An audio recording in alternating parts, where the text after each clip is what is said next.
오늘 하나님께서 저와 여러분에게 주시는 말씀은 창세기 40장 1절로 23절 말씀으로 세상의 답이 되어라.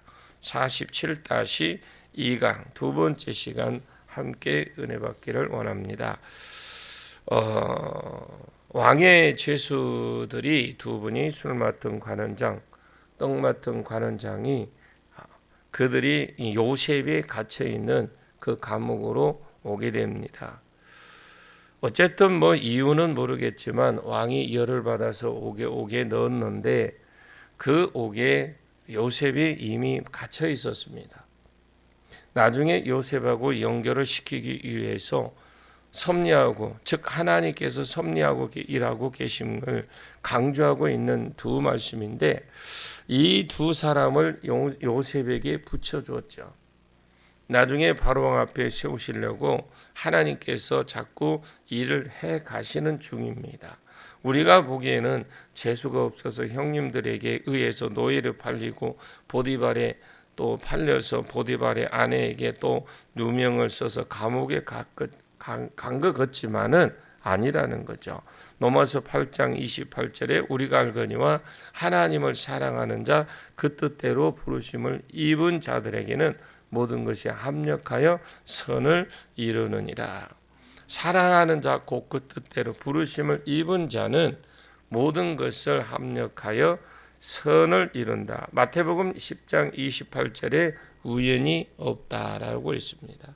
참새 두 마리가 한 아사르온에 팔리지 않느냐. 그러나 너희 아버지께서 허락하지 아니하시면 그 하나도 땅에 떨어지지 아니하리라. 참새 한 마리가 땅에 뚝 떨어지는 것도 하나님께서 허락하시지 않으면 떨어지지 않는다라는 겁니다.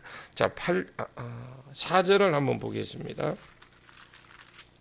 4절입니다. 친위 대장이 요셉에게 그들을 종들에게 하매 요셉이 그들을 섬겼더라. 그들이 갇힌 지 여러 날이지라.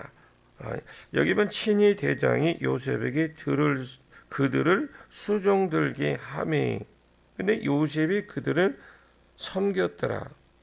하여튼 친위 대장이 요셉에게 그들을 수종들게 하매 요셉이 그들을 섬겼더라. 아마 이 사람들이 왕에게 범죄는 했지만 워낙에 직급이 높으니까, 그리고 아직 형량이 떨어지지 않았습니다. 아직은 미결수거든요. 아직 형이 확정되지도 않았고 어떻게 될지 모르고 워낙 고위 관직들이 있는 사람들이라 보디발도 상당히 신경이 써 있습니까? 자기 집에 있는 감옥에 왔으니까 요셉에게 내가 특별히 관리 좀 해주라 하고 요셉에게 그 사람들에게 수정을 들어줄 것을 부탁한데, 이런 것을 보면 보디발이 아직도 요셉을 신뢰하고 있다는 걸 알고 있습니다. 요셉도 최대한 또 최선을 다해서 그들을 섬깁니다.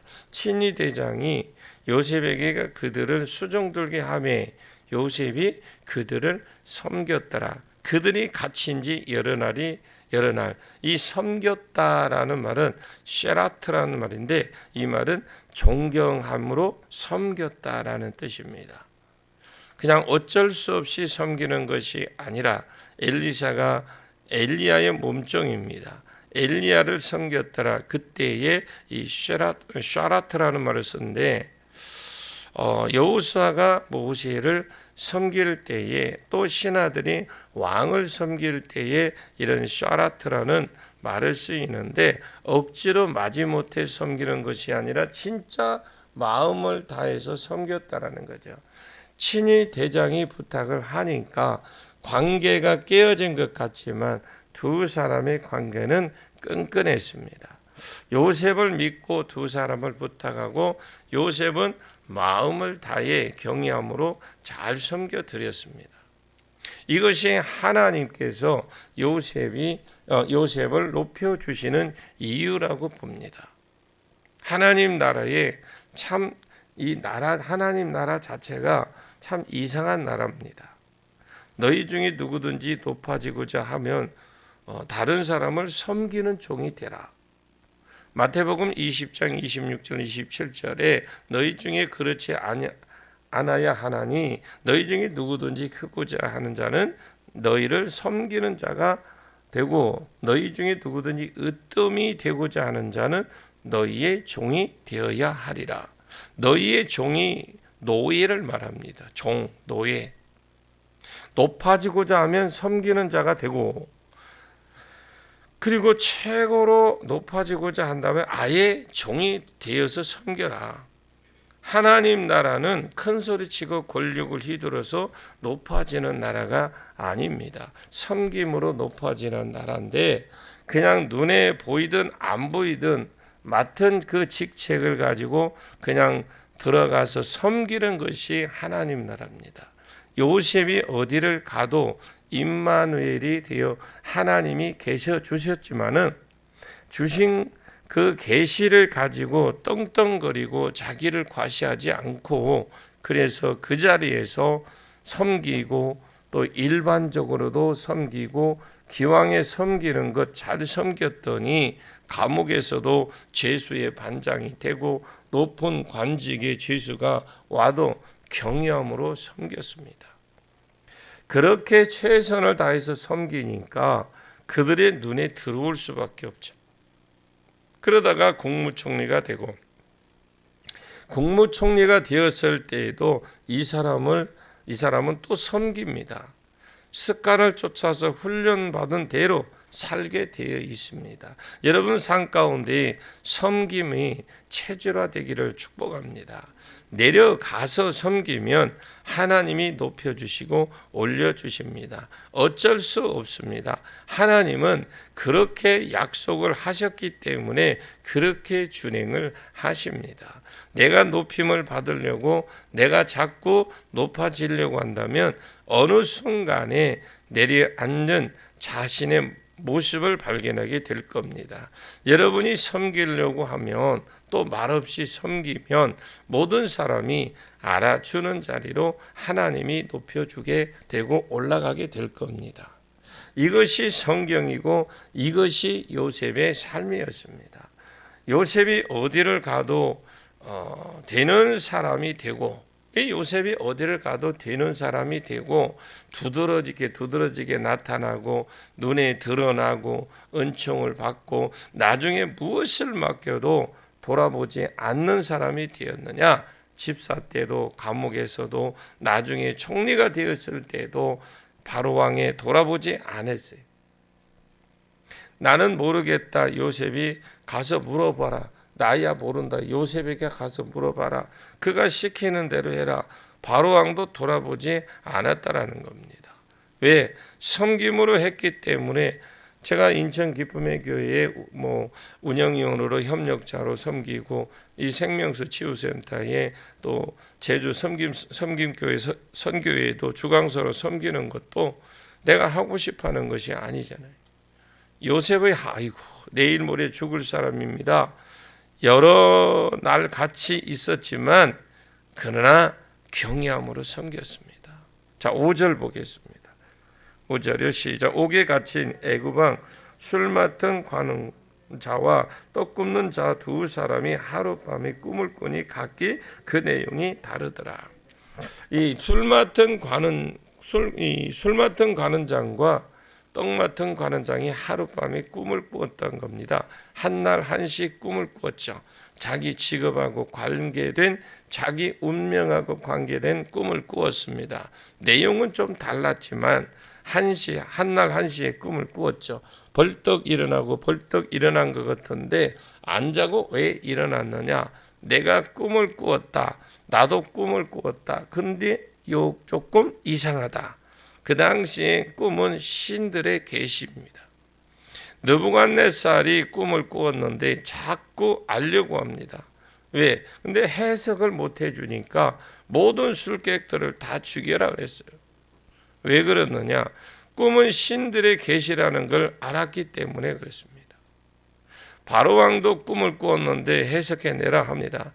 꿈이 신들의 계시라고 믿었는데, 물론 모든 꿈이 그런 것은 아니겠지만 계시적인 꿈은 욥기 33장 15절 말씀에 그 꿈이 안 잊혀진다라고 그랬습니다. 도장 찍듯이 새겨버린다 그랬습니다. 밤에 내가 유재천 집사님하고 놀았는지, 아니면 철수하고 놀았는지, 아홉산에 가서 놀았는지, 아니면 모악산에 가서 놀았는지 헷갈리는 것 말고 하나님이 계시를 주는 꿈은 선명하다라 이 말입니다. 다른 사람은 몰라도 꿈을 꾼 사람은 그것을 계시라는 걸 안다라는 거죠. 술 맡은 자, 떡 맡은 가는 자도 자기 직업과 운명과 관계된 신의 분명한 계시를 받았어요. 그런데 이 사람들이 힘든 것이 해석해 줄 사람이 없었습니다. 술 맡은 관원장도, 떡 맡은 관원장도 그렇고, 느부갓네살도 그렇고, 바로도 그렇고, 하나님으로부터 계시를 받은 사람들이 고민이 뭐냐? 하나님이 주시는 계시가 있는데, 하나님이 허락하시는 환경이 있는데, 하나님이 허락하신 문제가 있는데, 하나님이 다 허락하셔야 계시도 받고 환경도 받고 문제도 받는다는 겁니다. 좋은 것이든 안 좋은 것이든 계시가 있고 환경이 있고 문제가 있는데 답이 없는 거예요. 문제가 있으면 답이 있어야 되는데 해결해 줄 자가 없었습니다. 이것이 세상 사람들의 고민입니다. 해결해 줄 자가 없으니까 근심의 얼굴이 하고 있었습니다. 자, 6절과 7절을 같이 보겠습니다. 아침에 요셉이 들어가 보니 그들에게 얼굴에 근심의 빛이 있는지라 요셉이 그 주인의 집에 자기와 함께 갇힌 바로의 신하들에게 묻어 어찌하여 오늘 당신의 얼굴에 근심의 빛이 있나이까? 이것이 요셉의 돋보이는 장면이기도 합니다만 아침에 요셉이 들어가 봅니다. 새벽같이 일어나서 술 맡은 관원장, 떡 맡은 관원장 수정 들으려고 들어갔죠. 오늘 내가 무엇을 챙겨야 할 것이 없는지 물어보기도 하고 새벽에 동틀 때가 가보니 그래서 가서 그냥 대충 씩 훑어보는 게 아니라 자세히 봤겠죠. 오늘 내가 무엇을 챙겨야 될지 하고 그러면서 살펴보았다. 안색을 먼저 살펴보았겠죠. 요셉의 섬김으로 높아졌다는 말을 했습니다. 이것이 요셉의 생활이에요. 새벽같이 일전에 쫓아가서 요셉이 무엇을 하였느냐? 시키는 것만 하는 것이 아니고 얼굴을 또 보게 된 겁니다. 나하라는 말이 연구한다라는 말이거든요. 선지자가 하나님이 보여주신 것이 이것이 무엇이지요? 하나님께 계속 묻고 답을 찾아내는 것이라고 합니다. 지나가다가 그냥 슬쩍 본 것이 아니라 창세기 9장 22절에 함이 아버지 노아의 하체를 보고 할 때 나하가 쓰여져 있어요. 관찰, 연구한 것입니다. 얼굴을 주목해서 본 겁니다. 남자의 얼굴을 왜 주목해서 보겠습니까? 요셉이 무엇을 보느냐? 이 사람이 오늘 얼굴 혈색이 어떤지, 컨디션은 어떤지, 기분은 어떤지 그런 것까지도 살펴보더라는 것입니다. 근심에 찬 얼굴을 본 겁니다. 내가 마음을 가지고 관찰하고 존경하는 마음으로 안 섬겼는데 그 사람 마음이 그 사람 상태가 보일 리가 없겠죠. 내가 관심을 가지고 마음을 가지고 정성을 가지고 봤을 때에 그 사람의 얼굴이 보이고 모든 것이 자세히 보이게 돼 있습니다. 왜 저럴까? 눈에 들어오는 수밖에 없죠. 다른 사람의 눈에는 안 보여도 요셉의 눈에는 들어온 겁니다. 우리가 교회를 섬긴다고 하면서 교회 안에 교회 딱 도착하면 외관상부터 딱 한번 보잖아요, 우리가. 그리고 출입문부터 교회 들어오면 딱 한눈에 봅니다. 고개 숙이고 들어온 사람 없을 거예요. 그러면서 딱 보면서 어디가 무엇이 이상이 있는지 딱 봅니다. 늘 보는 사람. 그러나 관심 없는 사람은 그거 보이지도 않습니다. 앞에 휴지가 떨어져 있어도 뭐가 있어도 의자가 삐뚤어져서 이게 안 보이는 거예요. 그러나 관심 있는 사람은 한눈에 딱 들어오는 겁니다. 이게 섬김이거든요. 무엇을 꼭 해야만 섬김이 아니라 이것부터 섬김이 시작이 되는 거예요. 눈으로부터 벌써 생각으로부터 섬김이 시작이 되는 겁니다. 등이 나갔는지 휴지가 있는지 창틀에 먼지가 있는지 없는지 뭐가 있는지 이걸 아예 보이지도 않아요. 내가 정말 마음을 가지고 관찰하고 존경한 마음으로 안 섬기는데 어떻게 그 사람이 보입니까? 관심이 있고 내가 사랑하는 사람은 더 자세히 보이게 돼 있잖아요. 무엇을 봐도 다 한눈에 들어오잖아요. 왜 저럴까?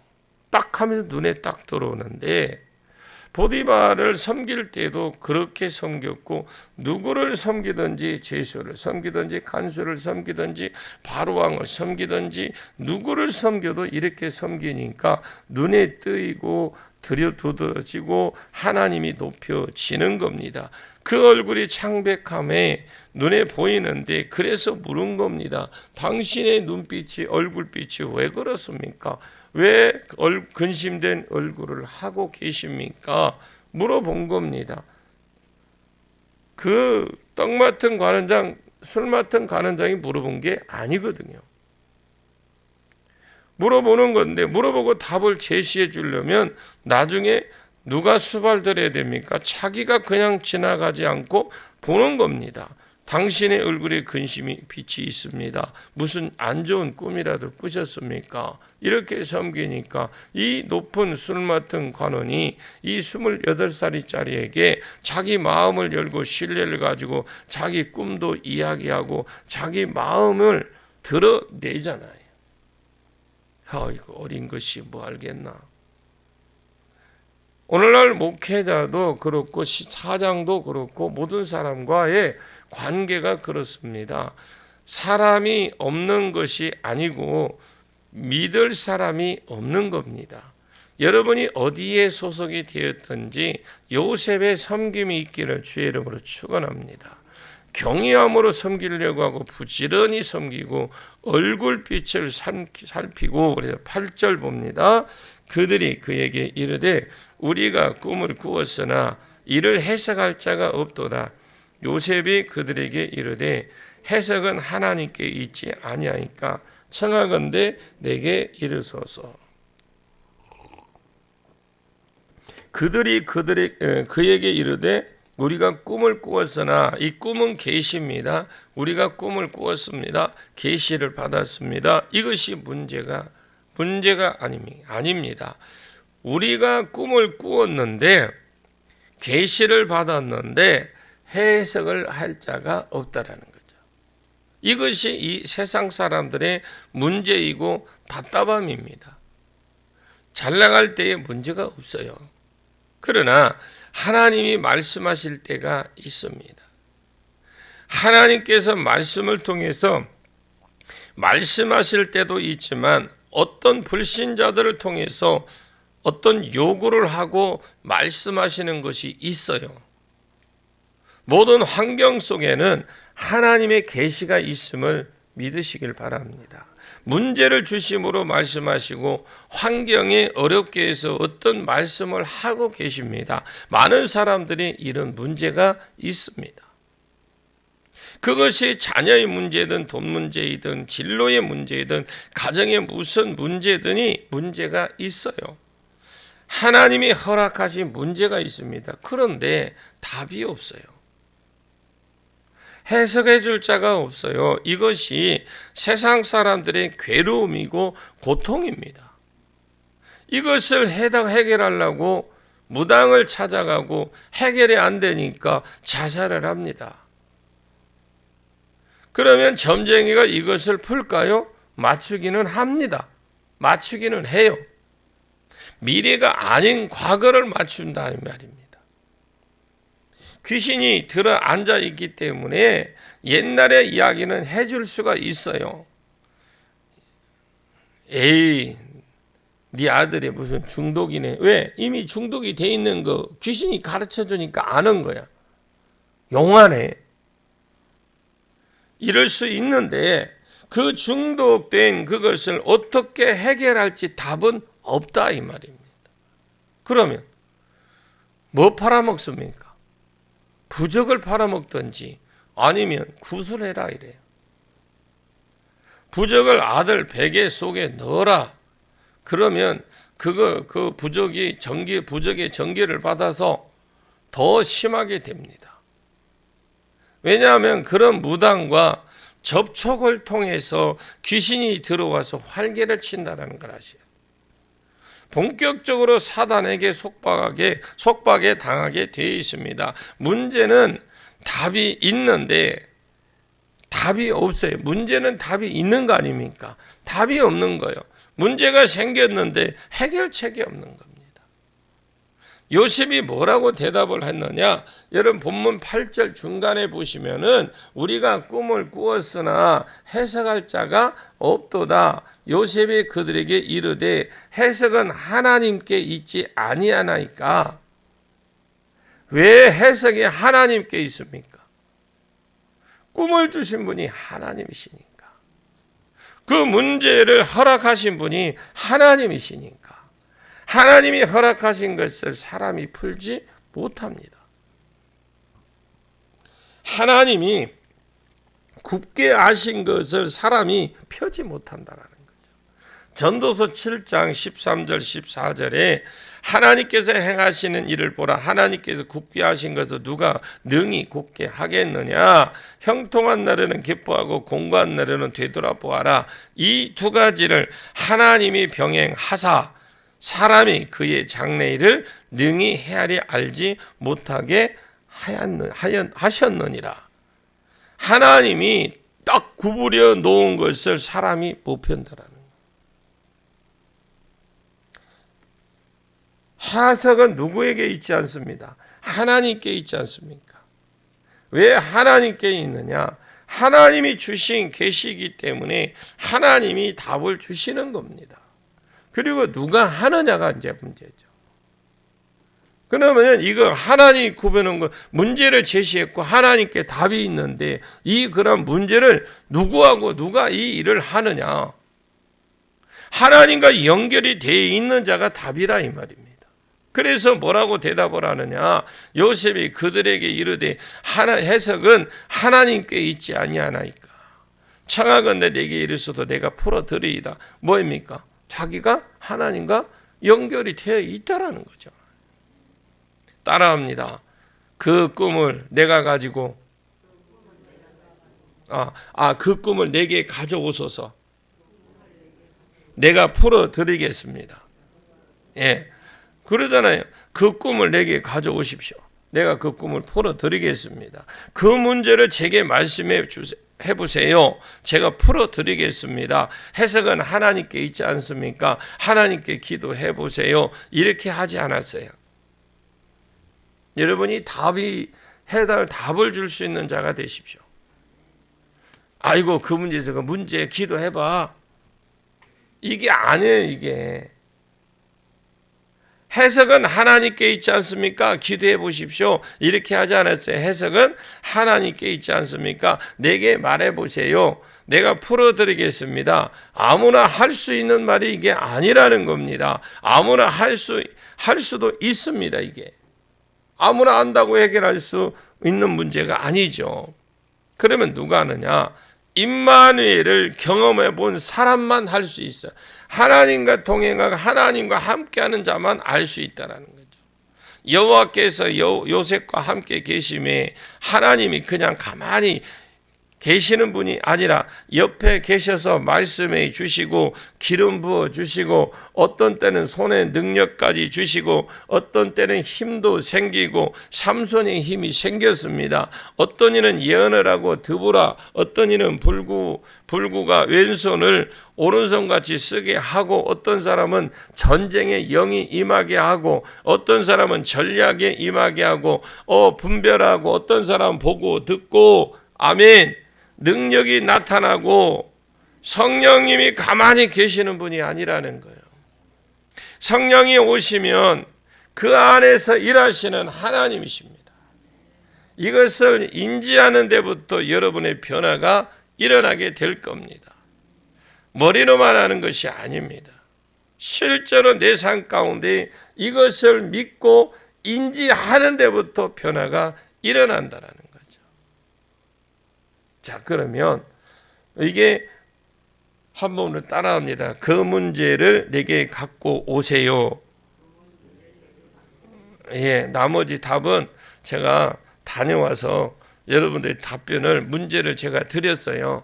뭐 여러분들의 문제를 내가 문제를 이제 해결해 드리겠습니다라고까지만 하고 합니다. 따라합니다. 내가 그 문제를 해결해 드리겠습니다. 예, 제가 문제를 가지러 가겠습니다. 기도하겠습니다. 참으로 고마우신 아버지 하나님, 은혜를 진심으로 감사와 영광을 드립니다. 오늘 또 하나님께서 우리에게 은혜를 주셨고 또 요셉에게 사람을 붙여서 일할 수 있도록 은혜 주심에 감사를 드리고 오늘 또 하나님의 은혜 가운데 우리를 쓰심에 감사를 드립니다. 요셉이 세상이 답이라고 하시니 감사하고 해석은 하나님께 있지 않습니까? 하나님께 가십시오 하지 아니하고 내게 가지고 오소서, 내게 들려주소서, 내가 해석해 드리겠습니다. 임마누엘의 경험이 있어야 되고 훈련을 받아야 된다고 말씀하여 주신 하나님, 부지런히 예언으로 치유로 축교로 자기 부르심대로 훈련 받아서 그 분야에 전문가가 되게 해 주시고 답이 되게 해 주옵소서. 답이 됨으로 세상도 살리지만은 나도 사는 복이 있다고 하셨는데 이 복을 받아 누리는 말세의 성도들이 되게 해 주옵소서. 우리에게 주어진 예언, 치유, 축기 모든 부르심의 그 부르심을 마음껏 주님을 위해서 쓰임받게 하시고 전도로 선교로 구제로 마음껏 주님 앞에 또 드려짐을 통해서 교회를 통해서 많은 사람들을 살려내는 우리의 삶이 되게 해 주옵소서. 예수님의 이름으로 간절히 기도하옵나이다. 아멘.